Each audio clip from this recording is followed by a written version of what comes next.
খুবই চমৎকার একটি কোরআনের আয়াত। আল্লাহ পাক রব্বুল আলামিন এই কোরআনের আয়াতের ভিতরে অনেক বরকত দিয়েছেন। যদি আপনি এটার আমল করতে পারেন সঠিকভাবে, তাহলে আল্লাহ পাক রব্বুল আলামিন আপনাকে এত কিছু দান করবেন যে আপনি অবাক হয়ে যাবেন।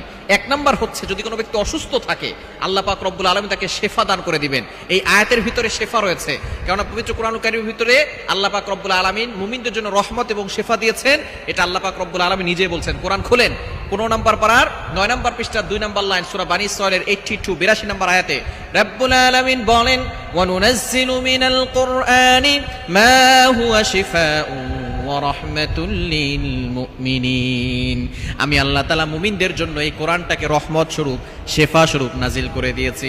কোরআনটা হচ্ছে মুমিনদের জন্য রহমত, কোরআনটা হচ্ছে মুমিনদের জন্য শেফা। সুতরাং কোরআনের ভিতরে শেফা রয়েছে।